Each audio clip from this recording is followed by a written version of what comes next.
اللہ تعالیٰ نے تمہارے لیے اچھے جوڑے بنائے ہیں، اچھے جوڑے۔ وہ جوڑے کس کے ہیں؟ ایمان والوں کے جوڑے۔ اللہ تعالیٰ پاک لوگوں کے لیے پاک جوڑے رکھے ہیں اور خبیثوں کے لیے خبیث جوڑے رکھے ہیں۔ یہ قرآن کا ذکر ہے۔ لہذا ہم مسلمان پاک ہیں نا، بولیے ہم ناپاکی کی طرف کیوں جائیں؟ یہ گوری چمڑی، یہ حسن و جمال دیکھ کر فدا مت ہونا۔ اصل حسن جو ہے وہ ہے اخلاق، دینداری، تقوی، پرہیزگاری، یہ حسن ہے۔ اس کی بنیاد پر پرکھو۔ دنیا تو دھوکے کی ٹٹی ہے، سامنے کچھ ہے پیچھے کچھ اور ہے۔ ہمیں دنیا پہ نہیں مر مٹنا ہے۔ نوجوان نسل جو کالجوں میں پڑھتی ہے، کیونکہ آج کو ایجوکیشن عام ہو گیا ہے، لڑکے لڑکیاں ایک ہی کلاس میں پڑھتی ہیں، ایک ہی کلاس میں بیٹھتی ہیں، تو شیطان مردود جو ہے وہ تو ایسے موقعوں کی تلاش میں رہتا ہے نا۔ وہ مسلمان بچوں کے پیچھے خاص طور سے رہتا ہے شیطان۔ دیکھ اس کو، دیکھ اس کو، دیکھ اس کو، چھیڑ اس سے بات کر، یہ شیطانی مرغلے ہے سب۔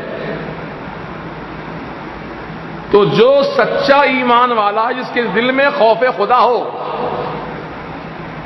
وہ کتنی حور نما کوئی عورت بھی آ جائے تو اس کے اوپر فریفتہ نہیں ہوگا۔ مسلمانوں کیا آپ کو نہیں معلوم ہماری تاریخ کتنی اعلیٰ تاریخ ہے؟ سیدنا عمر ابن خطاب رضی اللہ عنہ کے دور خلافت میں ایک اسلامی لشکر جا رہا تھا جنگ کے لیے۔ راستے میں ایک یہود و نصارہ کا گاؤں پڑتا تھا، اسی گاؤں کے اندر سے ہو کے مسلمانوں کو جانا تھا۔ یہودیوں و نصرانیوں کو معلوم ہوا کہ مسلمانوں کی فوج ہمارے گاؤں کے بیچ میں سے جانے والی ہے۔ فوراً انہوں نے پلاننگ کی، اپنے اپنے طور پر اپنے گھر کی لڑکیوں کو بناؤ سنگار کرا کے، اچھا میک اپ کرا کے ان کو چھتوں پر، کھڑکیوں میں، دروازوں میں، راستے کے کناروں پر کھڑا کر دیا۔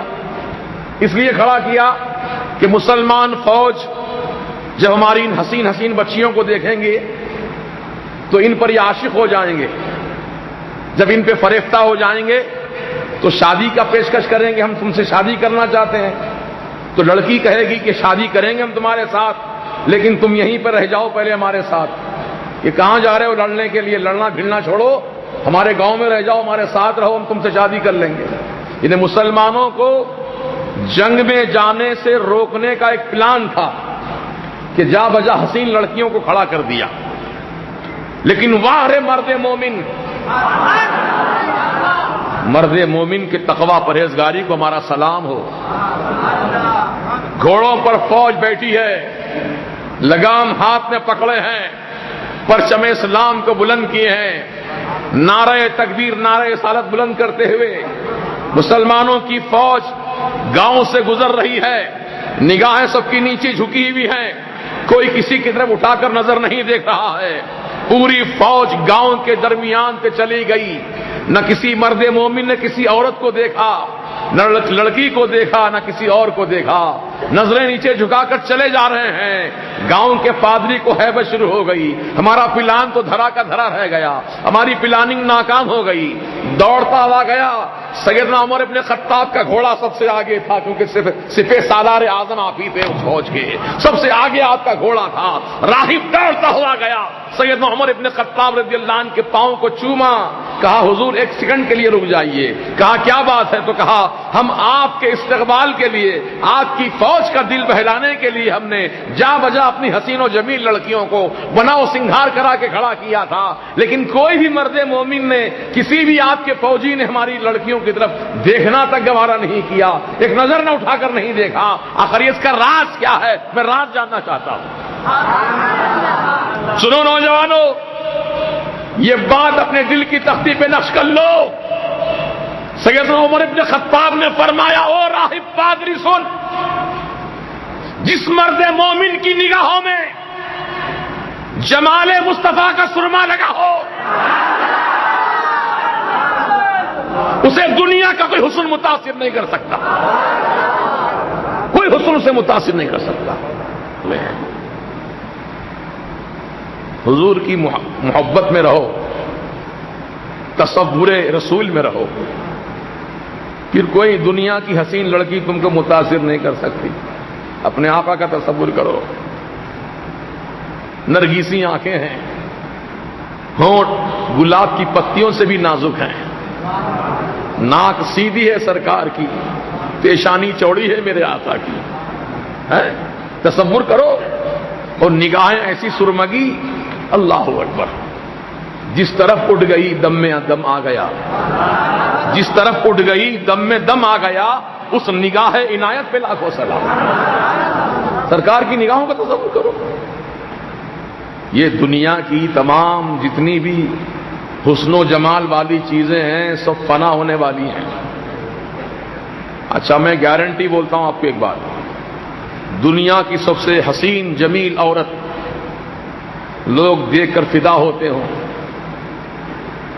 لوگ دیکھ کر فدا ہوتے ہوں، بیوٹی کوئین ہے، مس ورلڈ مقابلے ہوتے ہیں، سب وحیات خرافات مقابلے، حسن و جمال کے مقابلے ہوتے ہیں۔